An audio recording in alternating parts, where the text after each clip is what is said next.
Okay. We have glasses on. We have glasses Yeah, no, that was adjusted. very formal, wasn't it? Like glasses are on. Listen. It felt more like protective wear. Like, okay, now go ahead, spew your stuff. Like, eyes are safe. Ode to Protection is a name of a scent, isn't it? So I thought it'd be just kind of fun to walk us through scents that remind us of specifically fictional characters that's across books, film, television. My two choices are television. John, given your background, I'm guessing yours have to do with books. Yeah. Nicola, I feel like it could be one of each for you, something visual and something in books, but I'm not sure. It's one book. Oh, Well, oh, well, actually, one book or series of books. that is interesting. Okay, well, we all took very different approaches to this prompt. I love that. Uh, I will say, when we first talked about doing this prompt, my first inclination was to choose something from a book or someone from a book, but I couldn't really think of any scent at all that matched him because it's the main character in a confederacy of dunces. Ah, Okay. yes, yeah. John, it seems like you're familiar. Like, Oh, what do you yes. choose for somebody who is just completely full of themselves, Yeah. thinks that they know so much, and yet knows so little and has absolutely no common sense? Yeah. Right. Yeah. Clearly, that's Aventus, though, right? I'm getting whiplash from that comment. Yeah. Um, I do want to quickly give credit to Elsie of Nearly Noseblind. You can find her on Instagram and TikTok while it's still around. She does this all the time, and if you like this concept or anything that we're about to ramble on about for a little while, you'll love many of her videos. Without further ado, Nicola, you're burning a hole in my brain here. I'm really curious to know what series you're going to bring to this prompt. I think this might be met with lots of groans, but it's Lord of the Rings. Groans here. You Oh, sound like you should be in Lord of the Rings. I mean, it makes sense. When I started thinking about this, I started thinking about books that really mattered to me and books that had a big impact on me. And Lord of the Rings, really did. Like it did for a lot of people. I read it when I was probably a bit too young to read it the first time, and then read it again and thought, wow, this is amazing. And really enjoyed Tolkien's way of writing, universe construction, character construction, but I also really loved reading his friendship with the other authors, Charles Williams and C.S. Lewis, that he used to hang out with, and how they had this little club called the Inklings. I just thought there's such a lot about that I just absolutely love. So for me, when I started thinking about this, I thought, because in a sense quite nostalgic and it's quite emotional and it does tell a story. And yeah, so for me it was a bit of a no-brainer that I was going to pick characters from Lord of the Rings to try and scent. And the first one I came to was Gandalf. Just because I think that character goes through a really interesting metamorphosis and kind of rebirth from Gandalf the Grey to Gandalf the White, and I love such a lot about that. I love the Balrog. Well, obviously I hate the Balrog, but the Balrog's really cool. And I think that sort of that presence of wisdom in the Hobbits' lives and the way that he is not infallible but kindly whilst being quite stern and learned. Really enjoyed thinking about the idea of the protectiveness of Gandalf and how he feels so attached to the hobbits. And so the first scent I came up with is Ormond Woman by Ormond Jane. Now, there's something about this which I do find, well, it's very protective. There's something about it that I think is quite warlocky, and it has so it has this black hemlock in it, I think, which is the unusual ingredient. Like Linda Pilkington likes to use small batch ingredients or difficult, unusual things to give her scents a bit of a different spin sometimes. And there's hemlock in this, which, I think whether it's an overt or a subconscious link between the idea of sorcery and hemlock, I don't know, but there is something very protective about it. And when I wear this, it does feel like a very, it sounds daft, it feels like a very wise scent. It feels like a very, protective, thought out, considered, steady. It's not flashy, it's not loud, it's just there with you all day, just alongside you, gently, leading you in the right direction. And I know, Linda herself told me a bit of an anecdote about this one, about how she wore it during a very difficult time in her life, and she felt very protected by it. And I think that's true. It does feel like a protective scent, but on a level, like, sort of almost one level down from that quite cerebral feeling. I think that, there's a very naturalistic vibe to the fragrance as well. It's got quite a fresh facet and quite a sweet facet and quite a green facet and a little bit of something that's a little bit smoky. And I kind of thought, well, in a way, that's what I imagine Gandalf would smell like, because he'd be making these magical invocations, but he also has a staff, and he would be, out on foot and on his, on Shadowfax and everything. So he would be in a natural smelling environment. Like, I don't imagine that he smells of like rubber and plastic and things. I imagine that he smells of brashy things and outside. Yeah. So that was my first pick for him. And then I thought, well, what if we went something a little bit more bell-like? So I also thought of this fragrance that has the longest name ever. Well, one of the longest name ever. Santa Incienso Silage Sacra by the Different Company. And this is a fabulous, it's a sparkly incense. And to me, it's the beginning of the Lord of the Rings, where there's the Hobbit party and the fireworks and everything. This reminds me of Gandalf there.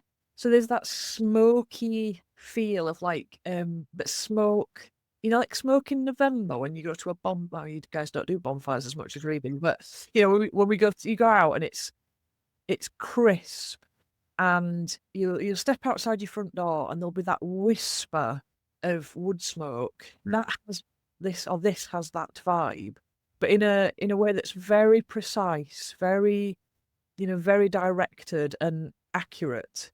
And it's a beautiful fragrance. It feels luminous when you put it on. It's just, again, it has all those feelings of protection and contemplation, but it's also smoky and warm and also cold and sharp, and it's just great.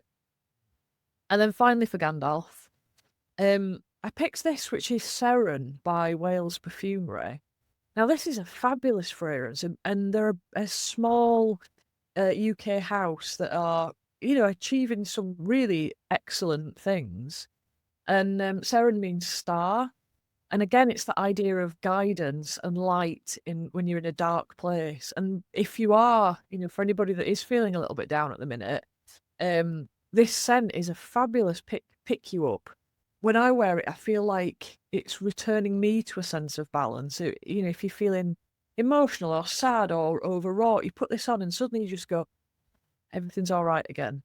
And it's just a really, really pretty scent. And I thought, I don't mean pretty in like a girly way. It's pretty in the way that wildflowers are pretty, or that looking at nature's pretty. It's beautiful. And again, it has that sort of slowing everything down, making you think, feeling guided, feeling protected, feeling like everything's going to be all right. It has that vibe about it. Yeah, my little tour of Gandalf.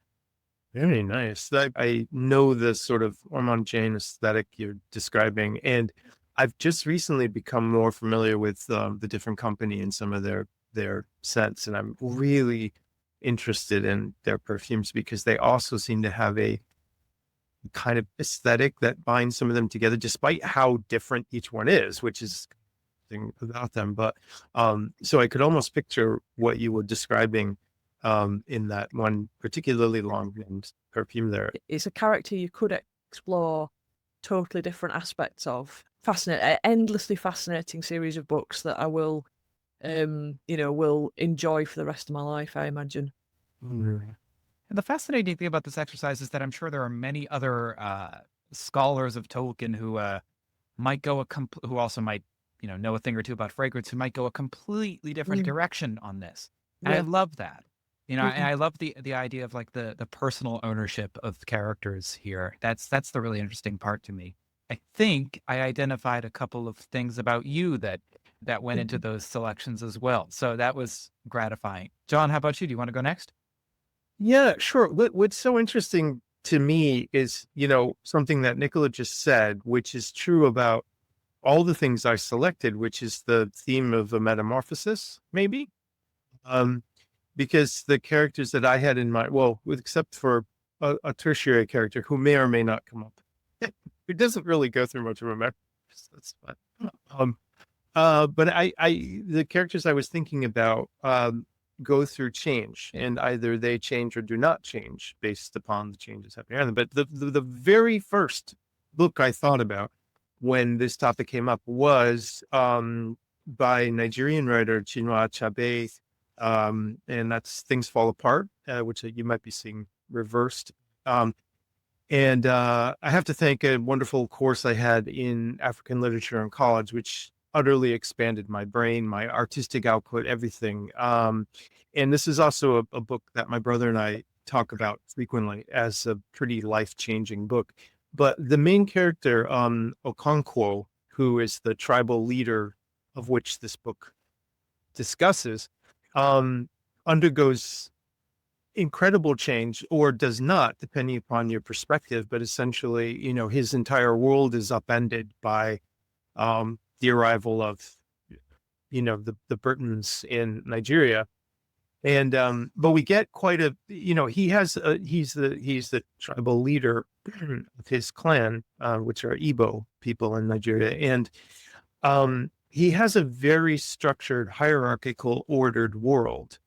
And it's a rather severe world. And but in some ways it's quite simple. And I just wanted to read a very brief passage here, but very quickly. It said, but it was really not true that Okonkwo's palm kernels had been cracked for him by a benevolent spirit. He had cracked them himself.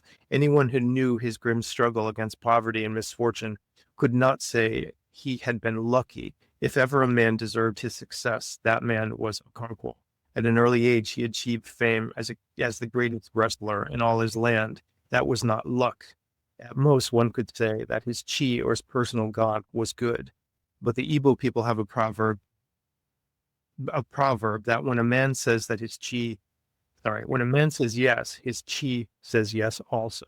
So there's a very interesting interplay between what is fate, what is your luck, do you make your luck, do you make your fate, how much of it is mystical or not. And, inevitably we find that some of the gods, the personal gods, in a way that help someone in their own achievements or misfortune, or can either be alternately attributed to forces beyond your control or utterly in your control. And it's this kind of interplay between the two that I find so fascinating in this book. And when forces come that are stronger than he himself, his world does start to fall apart, essentially, but for a while in the beginning of the book, the first half, at least, you begin to see how there's an order to his world. And it's a very powerful world, very hierarchical world, and a fascinating world. So I was thinking about, well, what fragrance represents that world? So I wasn't so much scenting him, but where does he walk, and what does it smell like, and everything. And one fragrance that came to mind was Idole by Lubin, which is a very strong but sublime perfume of woods and amber and saffron and very strongly scented of like a rum kind of flavor, rum smell. So it's sort of like on that edge of being woody, very mysterious, very dark, beautifully dark. And I feel like, it's one of these, I mean, and also just like these bottles were in and of themselves became like utterly mysterious and strange. And what I kind of loved about this series that Luban put out is that they were very cross-cultural. Like there was one, if I'm not mistaken, which represented like a Scottish-based profile, and one that was African, and one that, and it was so interesting that these kind of literal kind of idols, in a sense, like little obies, kind of hit all these different cultural targets worldwide, which, like Chinua Achebe's book, to me represents very much like older generations' views of the world transformed or being pushed to their limits by the influx of new things. But I like that this represents a dark and mysterious older world. And it's a very beautiful world, though. Especially the woodiness of it is just astounding. Yeah, it's really kind of remarkable. And so I think I wanted to represent him with something that was a little bit impenetrable in some ways. That was um, really wonderful to look at, but not necessarily something I fully understood. Mm. I think I might leave it at that. It sounds really powerful, and it sounds like a book that's had a really profound impact on you as well. Huge, huge. Yeah, absolutely. And I should say that, there are some works that are not necessarily easy. Like this isn't the easiest of books, but I think even difficult, difficult books can be, really transformative in positive ways, and this is definitely one of those for me. Yeah, really agree there. Yeah, absolutely. I think, yeah, that's one of the best things about when we consume media is like, are we challenged at all by it, and in which specific ways? And for me, there is a couple of challenging aspects to the universes that I'm referencing in my picks, but I chose to go for characters who I related to in multiple ways, and for both of them. And one of the main like through lines that I can kind of identify in them now that I think about it outside of, the act of choosing them is curiosity. And I sincerely relate to that idea. But when I was thinking about these characters and the journeys that they've been on, because you two just did a splendid job of describing so much change in the characters that you're referring to, I realized that I'm not really sure if these characters that I'm about to refer to are ones that go through tons of change in their worlds, as much as being curious kind of, I think, is a character trait where maybe sometimes curious people feel like they're just kind of arriving at different things in life by happenstance, by fate, or whatever, or what have you. And I think maybe if you asked these two characters, they might say something like that. But I'll do the first one now. Ted Lasso. I yeah, I I don't know if comparing myself to Ted Lasso is a good thing or a bad thing, but uh, for those who haven't seen it, it's a television show, and the central premise of which is that an American football, like past the pigskin football coach, is assigned to a British internationally known football, as in soccer, league in the Premier. So in the Premier League, so a team that is in the Premier League, and he's supposed to coach, coming with absolutely no soccer experience, and chaos does ensue, but in a much more organized and complex way than you'd think. When I first heard the concept for this show, I was not necessarily the biggest of sports fans. I was like, am I going to like a lot of this? But I love almost every minute of it. Like it's a show that is one of these like character study shows where it's even less so about this zany plot and more so just about coming into the purview of these characters who are relatable on many different levels, and some of whom you wouldn't think you would relate to at the start of it, and then they evolve over time. The main character, though, Ted, I'm not so sure that he goes through as much development as other characters in the show, which is an interesting choice. But I when I was watching this with the friends who introduced me to it, but they were just giggling the whole time because they're I kept on seeing things on the screen that this Ted does, and it's like, you showed me an alternate universe me, an alternate universe me where I really love sports to the extent that I would become a coach. That was a little surreal. So I felt, given that I've had this surreal experience with Ted Lasso, I ought to bring it to this prom. The first thing that I thought of here is that I think Ted Lasso would have been given something by his ex-wife for the last few years for Christmas as like a stocking stuffer or something. Really funny. That's good. That's good.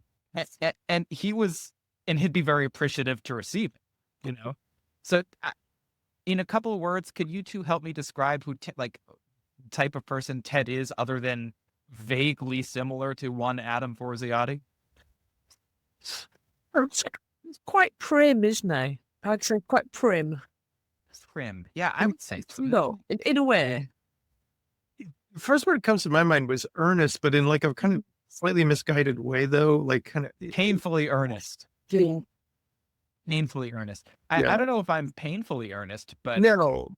that element of him in a way. I do want to interject that I like the idea of you coaching us in the middle of these future episodes with a whistle. It's like wrong, do it again.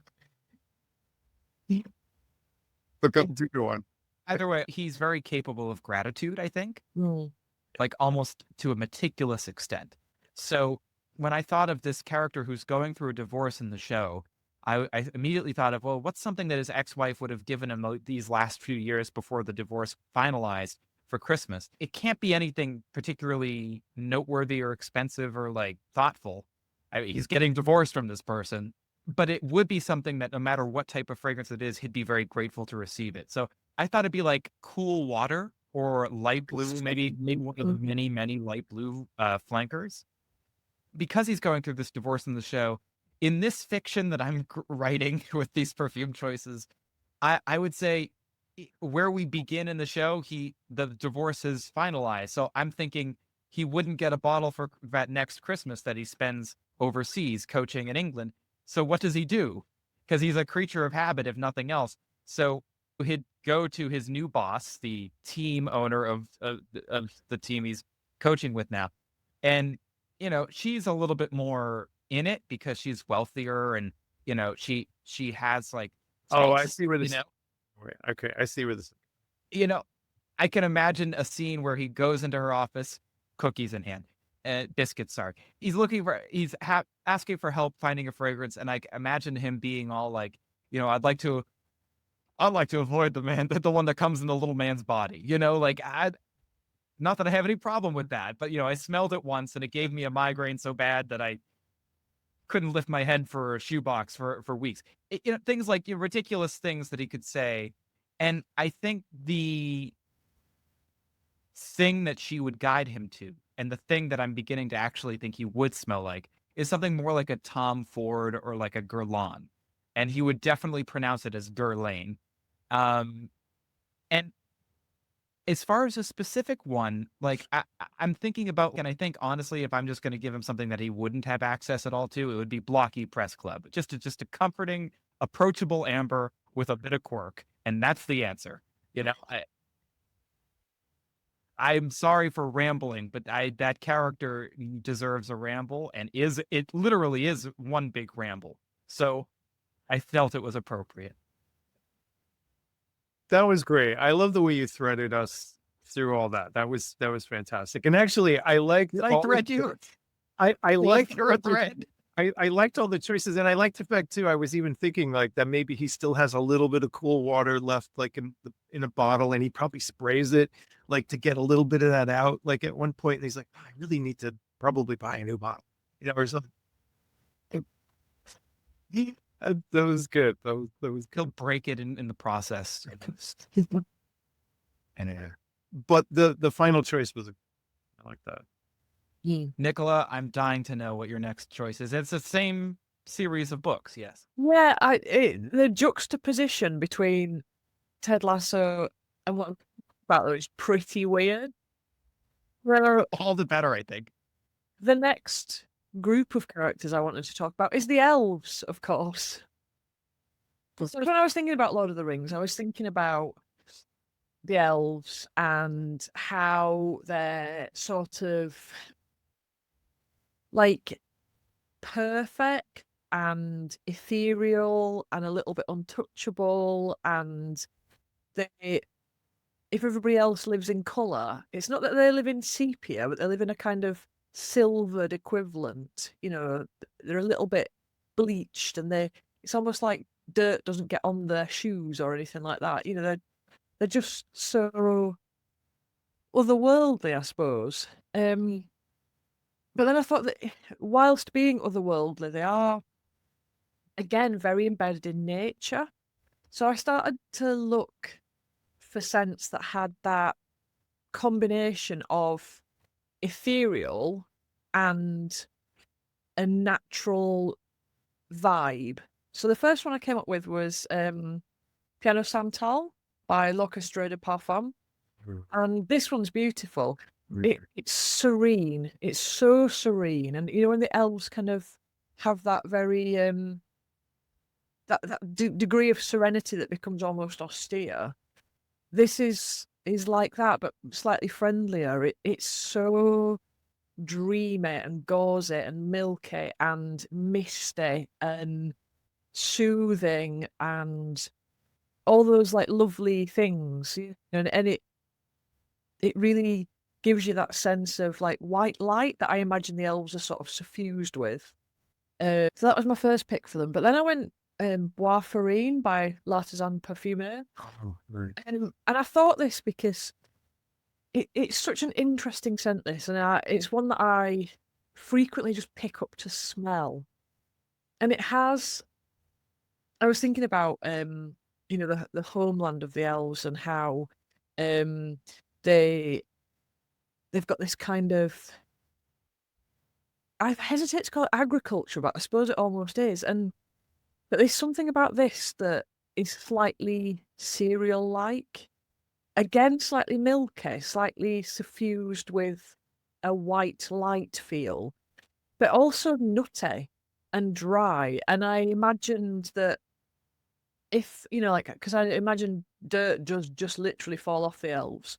But if ever you were to catch one that had just been baking, you know, baking the most beautiful little nutty little confections, and they might have like an artistic little smear of flour on their cheekbone, something like that, you know, and they would smell of Bois Farine. It's so natural smelling, but pure. It's got a real purity to it that I think speaks to the elves. And then finally, my third pick for them is A Shocker by Neil Vermeer. And this is like, it's around the concept of the peaceful warrior.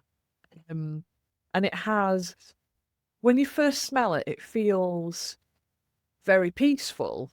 But when you wear it, and particularly when you spray a lot on, and it is a scent that I, you know, as an undersprayer, I feel like I can spray a lot on.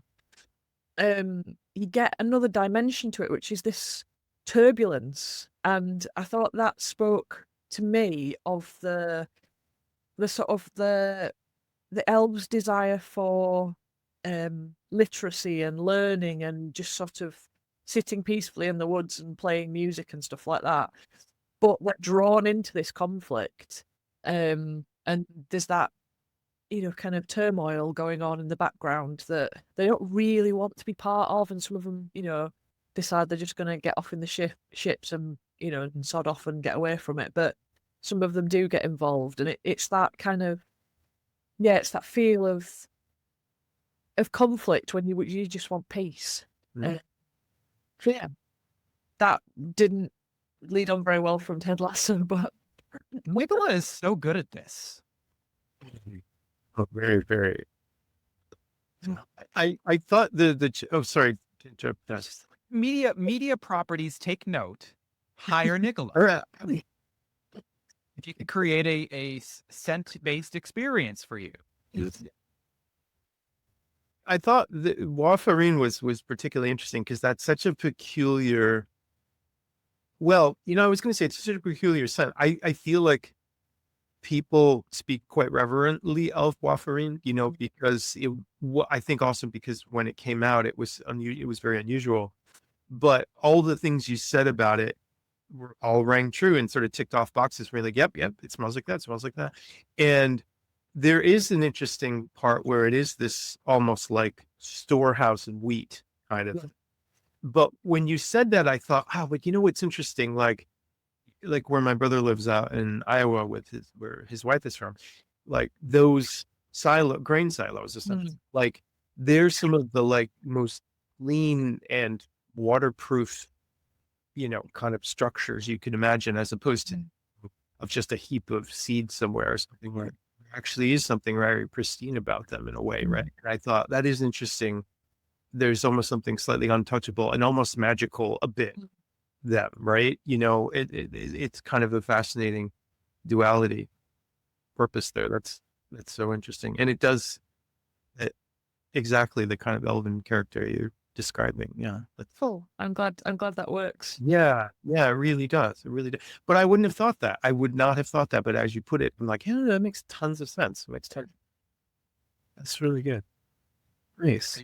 Are you going to weave us into another literary classic, John? I am, and this one is yeah, I am, and this one is interesting. It's kind of close to my heart, actually. Another one that's close to my heart. Which did make me think an interesting idea for us to possibly do. I don't know, 6 months from now, is to assign things to each other, which would be pretty fascinating, wouldn't it? Then we'd have to really like work for it. But anyway, that's side note, if viewers would like us to tap in a specific property, just let us know, please. Yes, I like it, because then it's like, okay, all right, now I've got this character who isn't close to me, but I will now do something with, which I like that as an idea. But so anyway, I was thinking of writers and books that were important to me, and there was one that I really I slaved. This is a long and heavy. This rivals War and Peace. This was 838 pages. So, and read entirely on public transit, which I am proud of as well too. This is Dickens, who love Dickens with all my fiber. Little Dorrit, which is one of my absolute favorite books. And there's a particular reason I like this book so much. It's very cleverly constructed, and it is like War and Peace in that it's split literally into two books. The first one is called Poverty, and the second one is called Riches. And it actually, I'm realizing now, this whole dual thing it's similar to Chinua Achebe's structure too, in that in the first part, I have to admit, I like the poverty section a little bit because Dickens writes great. Who was it who said we read Dickens for the wretched characters, which is kind of true. There was somebody who said that, but like we don't read them for like Little Nell or things like that. We actually love the rest. But the central character of little Dorrit herself, I always, she's a little saccharine and over the top. But what I do love about her, in a way, is her sense of purpose. In that she's the daughter of her father, who's stuck for the first half of the book in the Marshalsea prison, which was a debtor's prison. And, Dickens loved debtor's prisons. This was a big theme of his. And there is something sort of very tragic and kind of beautiful about her little tiny figure, hence Little Dorrit, going in and out of the prison, and she's literally born in the prison. Her mother gave birth to her in the prison, and there's something so dark and awful about it. But she becomes this little bit of light that comes in and out, and even the jailers begin to, their hearts warm to her presence coming in and out of the gates, and so she's allowed to leave the prison because she's not a prisoner. Her father is. And I really started to really see something kind of hopeful and wonderful about this literal, figure of her going in and out. And if you allow me to just read a tiny passage again here, they're describing her going in and out of the jail, and they write, this is just two sentences.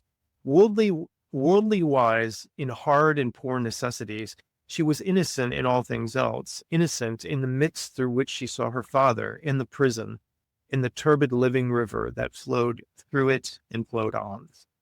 I found something just fascinating about her. And what ends up happening, I'm not giving away too much, I hope. Well, it's a classic. I mean, we could give away. But at some point, all of her father's debts become resolved through like craziness where, an inheritance is found, and suddenly he becomes wealthy again. And as you might imagine, like wealth brings all kinds of problems that he did not have when he was poor. And Dorrit is sort of like the one mainstay throughout the entirety of these 800 pages, and she kind of remains constant while all of the world is thrown topsy-turvy. And you start to realize, as she does, that her father may have been better off in prison the entire time instead of becoming rich again. I'll let you, the reader, find that out. So I was thinking about, well, what sort of would be kind of representative of all of this, because it's a lot. There's a lot of plot there that I'm talking about. But I do think a British-made perfume would make sense here. But of notes, and so florists became a sort of something that made sense here. And I did think, well, what scents represent Dorrit? And the first thought absolutely was violet, because it's a small flower. It has a delicate smell. But she's made of some pretty tough stuff. She absolutely is the funds to keep her father alive and helps to pay back some of this debt. So I thought, well, let's step it up a little bit from violet and let's go to iris. And that's where Platinum 22 from Florist comes in. And I think this also is interesting because it has a really nice black tea note in it as well, and black pepper. And I think it's some vetiver as well. And so what I really love about Platinum 22 is this interplay. It has got this beautiful earthy iris note, which also starts to just become like a singing kind of Horusy iris that's just really, really beautiful. But it is firmly planted on the ground with black pepper and much more earthy iris, kind of just literally a tuber, a ground, a root, if you will. In black tea, kind of between the two, and black pepper also kind of lending that sort of spiciness. I think there may also be some ginger in here as well. Altogether, these notes create, I think, a sort of world that is both dark and light. And that's really, I guess, what I wanted to find a perfume that did both of those things. And that's what I like so much about this fragrance, really, is that it is both dark and light. And the light is a complex one. It's not just, let's say, like a bit of, trying to think of something like, I don't know, like a little bit of a Lily of the Valley or something, or, against oud. Notes. I mean, they're wonderful notes, but I don't want to be that much of a, melodramatic, I suppose. But so I think it suits Dorrit very well for these purposes. Also, another fragrance that kind of came to mind that I think has it's a sort of good second runner up to this, or a runner up to this, if you will, is Rosarine from Tacita, which I just have a small bottle, but this is a really beautiful. What I like so much is the juxtaposition here, because I think juxtaposition is important, of rose, primarily rose and lychee. It's really, really beautiful perfume. And what's so nice about it is that, to me, in this fragrance, the rose is the thing that becomes slightly more of the stability, and is a more kind of like feet on the ground kind of rose. And this sort of sweet fruitiness is that lychee note, which kind of moves upward, if you will.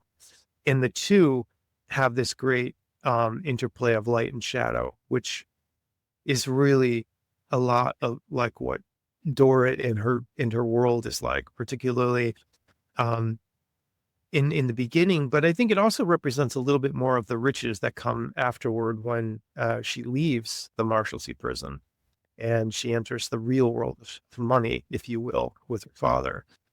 So maybe in a way, these are more kind of companion fragrances, I guess, of the two worlds of Little Dorrit. Yeah.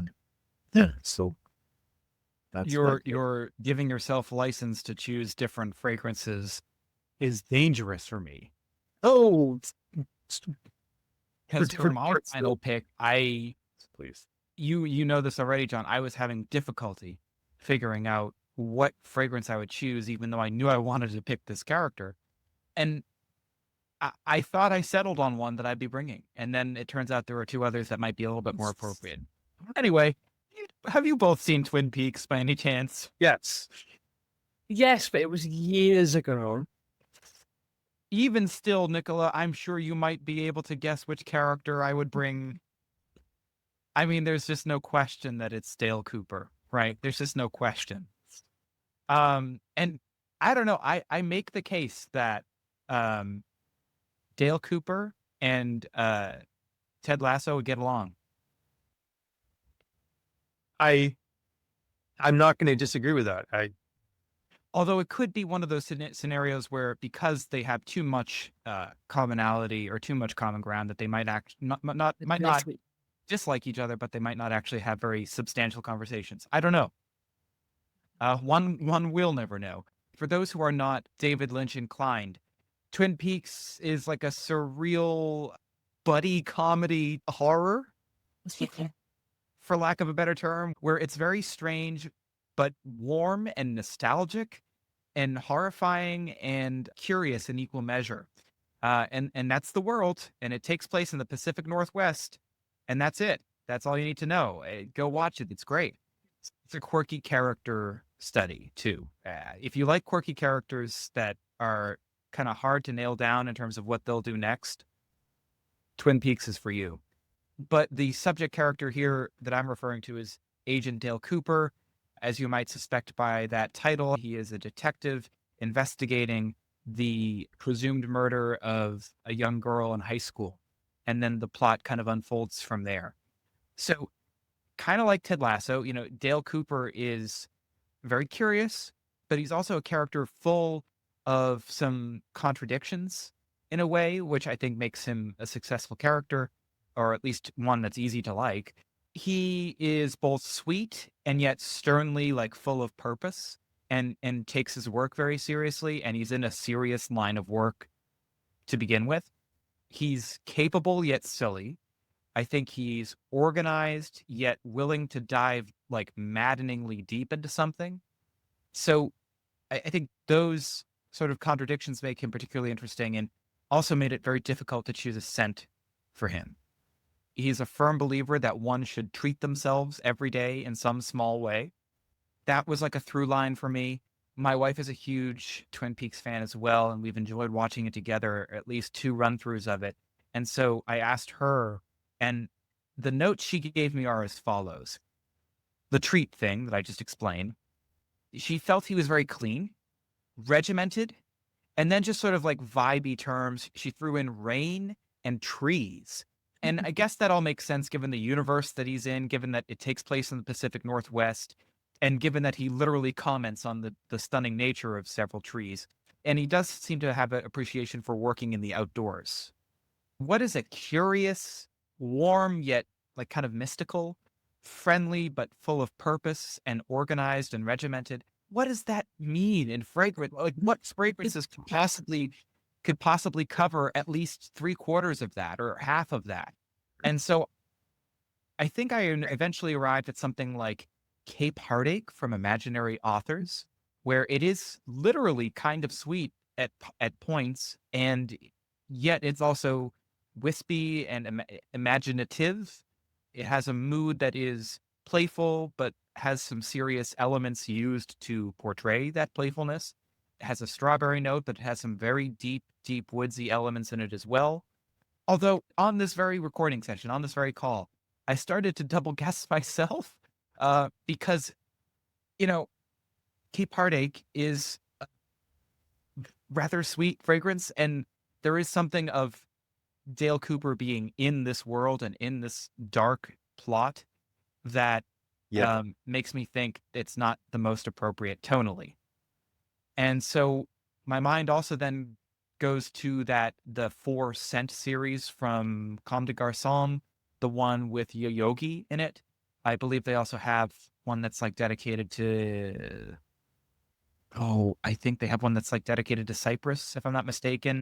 So I felt maybe Yoyogi might be appropriate. It's herbal, there's bitterness, it's grassy, it's outdoorsy, but it also is very like has an element of like an inner sense of maybe peace or faith to it that I think this character they hint at him having over the course of the show. Maybe not necessarily religious faith, but like an element of like mysticism and trust in where he's supposed to be in the world.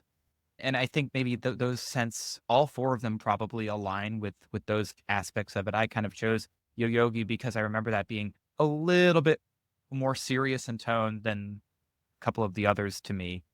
And then just as an extra backup, if neither of those feel like they're selling the character to you two, Fee and Anguille from Surge Lieutenants. Translating that title is playful, and it's like, is it women in needles or woman on like pine needles, that kind of thing? I got 50. Yeah, it's like because I mean, it can mean sewing needles, it can mean high heels, it can mean like needles, like fir needles from a tree. Like it's got that, which I love. All that playfulness of the title is of the name is great.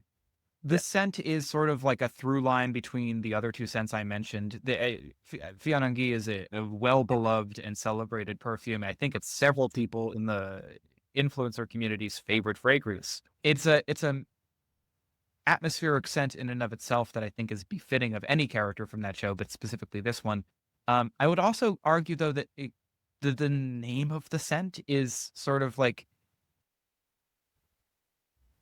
is sort of a tiny miracle that it's such a successful fragrance, and it's hard to parse and almost impossible to completely translate, and you can, insofar as it has so many translations. So I think that kind of makes it fall in line with not only the show Twin Peaks, but it's one of its central characters like that. It just sort of works for me.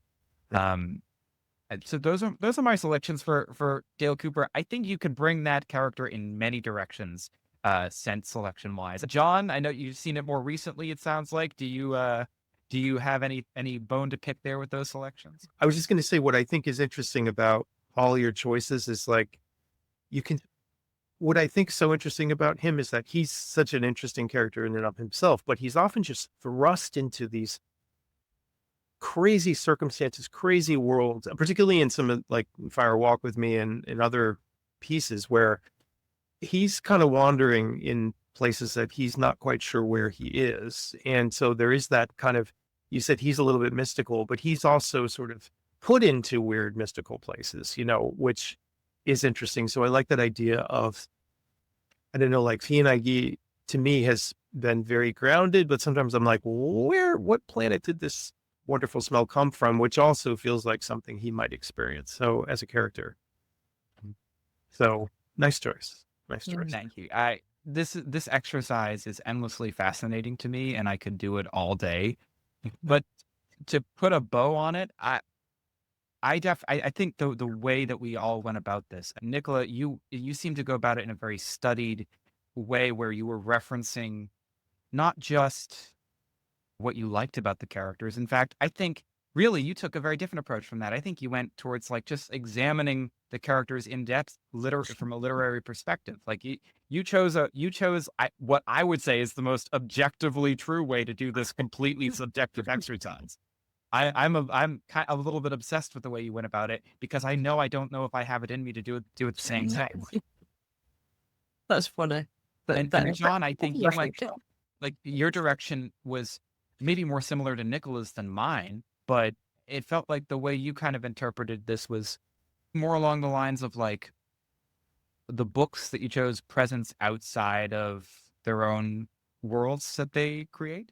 Yeah, You made some connections outside of them. Yeah, I think so. I think I almost took that and maybe processed it a bit and thought, externalized it a little or something and thought, what is this world that they are in sort of, and then tried to think of that. So maybe I did something along that, which almost feels a little bit like cheating. But I had fun doing it. Let's say that I had fun doing that, even though it maybe felt like a bit of cheating or extrapolation. Maybe let's say that extrapolation.